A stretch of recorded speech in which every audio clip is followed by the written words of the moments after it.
салом дӯстон, хушомадед ба шабакаи олами харид ва фурӯши мошинҳо. Бо шумо ҳастам ман Муҳаммад Сидиқ. Бародарони азиз, аз ҳамаи шумо эҳтиромона хоҳиш мекунам ки дар навор лайкзорӣ кунед ва дар канал обуна шавед. хеле моро шод мекунед. Дар навори имрӯза якчанд мошинҳои бениҳоят хубро мо пешкаши шумо мегардонем. барои ҳамин то охири навора тамошо кунед. ба шумо тамошои хуб бо фароғат таманно дорам. рафтем. Opel Hatchback соли 1998 истеҳсол шудааст. Приводи мошин бошад, дучархи пеши мошин мечархад. Коробкаш бошад автомат. Мошин бо ранги тилло мебошад. Объеми мотораш бошад 1.6. Кузовиш Hatchback. Нави сӯзишвории мошин бошад газ ва бензин. мошин фурӯхта мешавад бо нархи 35000 сомонӣ. бо рубли русӣ гардонем 240000 рубле мешавад. мошин дар шаҳри Душанбе мебошад. дискош 15, шинош 9 мебошад. мошин дорои ABS, CD-салон, электропакет, кондитсионер 100% кор мекунад. мотор, коробка идеална кор мекунад, мисли соат равған масраф намекунад. ҳуҷҷатҳояш бошад то 2020. ҳамчунин мошин дорои оинаи нилгун, камера, магнитол. телефонҳо барои тамос дар экрани шумо. занг занед ва маълумотҳои бештарро дастрас намоед. дар Adin XBet бонус рафтаисай. агар шумо шотона аз 500 то 7000 рубла пур бикунед, дар ҷое ки промокод мебинед бо ҳарфҳои калони англисӣ олам нависед, ба шумо аз 500 то 7000 рубла бонустон медиҳанд. агар шумо хоҳем приложение Adin XBet-ро дар телефонтон скачат кунед, ба ссилкаи дар таги ин видео будагӣ дароен ва бемушкилӣ ҳам барои iPhone ва ҳам барои Android скачат кунед. ин приложениеро танҳо ай ҳамин ссилка скачат карда метавонед, барое ки дар Play Market ё App Store бисёр ихтили приложениҳо ва ё дурӯғанд ва ёро мошенникҳо сохтагианд. баъди скачат кардан ба приложение медроед ва регистратсия мекунед. бистрая регистратсияро интихоб мекунед ва баъдан номерои телефонтона менависед. валютатона интихоб мекунед, сомонӣ, доллар, рубл ё ягон чизи дигааш. баъди регистратсия шотона пур мекунед. давомиш дар рӯи экран. инак дӯстони азиз, пешкаши шумо Opel Sedan соли 1994 истеҳсол шудааст. дучархи пеши мошин мечархад. коробкаш бошад механик. кузови мошин бошад кабриолет. нави сӯзишвориш газ ва бензин. рангаш бошад кабути осмонӣ. объеми мотораш 1.6. мошин фурӯхта мешавад бо нархи 22000 сомонӣ. бо рубли ҳозира гардонем 151000 рубле мешавад. савдо мешавад дар болои капоти мошин. гуфт фурӯшандаи мошин. телефонҳо барои тамос дар рӯи экрани шумо. барои маълумотҳои бештар занг занед ва маълумотҳои бештарро дастрас намоед.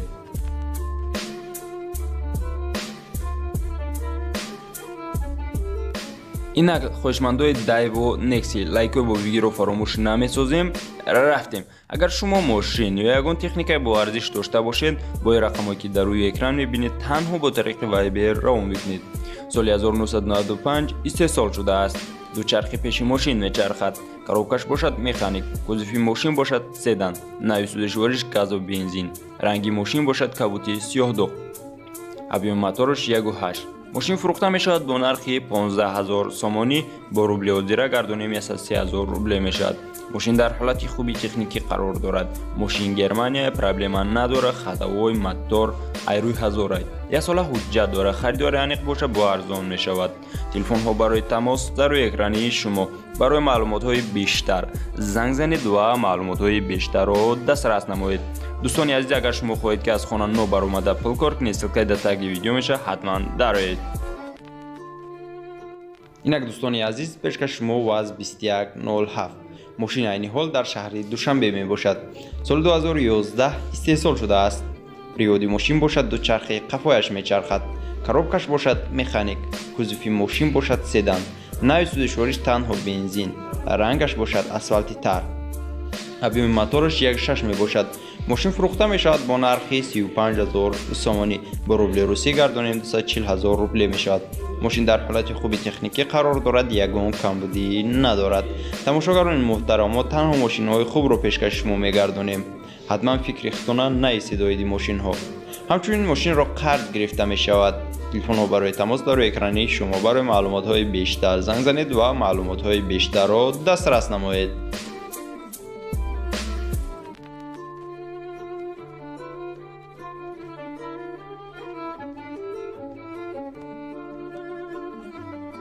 инак дӯстони азиз, пешкаш шумо Nissan Maxima. мошин воқеъ аст дар шаҳри Душанбе. соли 1995 истеҳсол шудааст. коробкаи мошин бошад механик, кузов седан мебошад, нави сӯзишвориш газ ва бензин. ранги мошин бошад асфальти тар. приводиш пеш мебошад, объеми мотораш 2.5. нархи мошин бошад 16500 сомонӣ ба рубли ҳозира, 12000 рубле мешавад. телефонҳо барои тамос дар рӯи экрани шумо. состояниш хубай, нав газ часпондагия, газиш евро 4 мебошад. ҳуҷҷатош то охири сола, тонировкаш тамом шудагия. ба пултан заводид мешавад, савдо ва алиш мешавад. савдо ва алиш дар назди мошин. занг занед ва маълумотҳои бештарро дастрас намоед. инак дӯстони азиз, пешкаш шумо Mercedes-Benz S Classic. мошин айни ҳол дар шаҳри Душанбе қарор дорад. соли 1998 истеҳсол шудааст. коробкаш бошад автомат. кӯзи мошин бошад седан. приводи мошин бошад, дучархи қафояш мечархад. нави сӯзишвориш танҳо бензин. рангаш сурх мебошад, объеми моторош 2.8. мошин фурӯхта мешавад бо нархи 78000 сомонӣ, бо курси ҳозира гардонем 531000 рубле. мошин дар ҳолати хуб қарор дорад. полни комплектатсия W200D. савдо мешавад танҳо дар назди мошин. телефонҳо барои тамос дар рӯи экрани шумо. барои маълумотҳои бештар занг занед ва маълумотҳои бештарро дастрас намоед. дӯстон, пешкаш шумо боз як Mercedes сечкаи дигар. айни ҳол мошин қарор дорад дар шаҳри Душанбе. соли 1995 истеҳсол шудааст. приводи мошин бошад дучархӣ, қафояш мечархад. коробкаш бошад механик. кузофи мошин бошад седан. нави сӯзишвориш газ ва бензин. рангаш бошад сабз. объеми мотораш 1.8. мошин фурӯхта мешавад бо нархи 38000 сомонӣ, бо курси ҳозира гардонем 159000 рубле мешавад. мошин дар ҳолати хуби техникӣ қарор дорад. ягон камбудӣ надорад. фавран фурӯхта мешавад, бо савдо ҳам мешавад.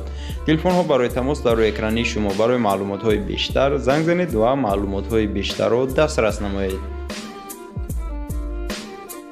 пешниҳоди мо барои шумо Toyota Corolla 11 моҳ ҳуҷҷат дора. айни ҳол дар шаҳри Душанбе мебошад. мошин соли 2002 истеҳсол шудааст. коробкаш бошад автомат. приводи мошин бошад дучархӣ, қафояш мечархад. нави сӯзишвориш танҳо бензин. кӯзаш бошад седан. рангаш сафед мебошад. объеми мотораш 1.3.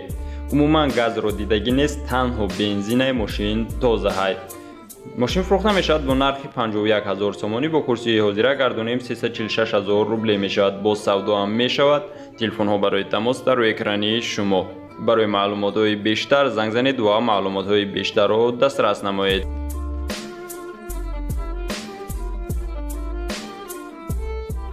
инак дӯстони азиз, пешкаш шумо ВАЗ 2106. айни ҳол мошин дар шаҳри Қурғонтепа мебошад.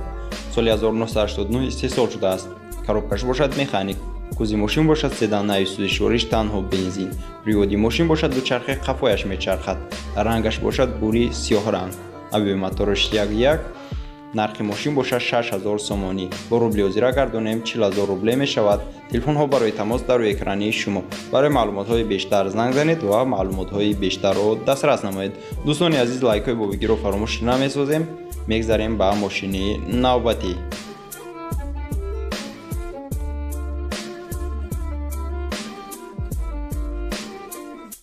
дӯстони азиз, пешкаш шумо BMW 3 серия. мошин қарор дорад дар шаҳри Исфара. соли 1993 истеҳсол шудааст. коробкаш бошад механик. приводи мошин бошад дучархи, қафояш мечархад. кузофи мошин бошад седан. нави сӯзишвориш танҳо бензин. рангаш бошад серебрист. объеми мотораш бошад 1.0/6. нархи мошин бошад 13000 сомонӣ. бо рубли ҳозира 88000 рубле мешавад. телефонҳо барои тамос дар рӯи экрани шумо. барои маълумотҳои бештар занг занед ва маълумотҳои бештарро дастрас намоед. дӯстони азиз, каме хатогии шид, рангаш серебрист неву сафед мебошад.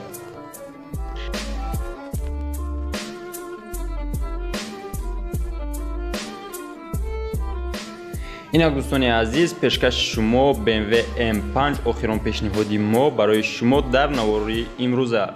мошин дар шаҳри Душанбе мебошад. соли 1990 истеҳсол шудааст. коробкаш бошад механик. кузофи мошин бошад седан.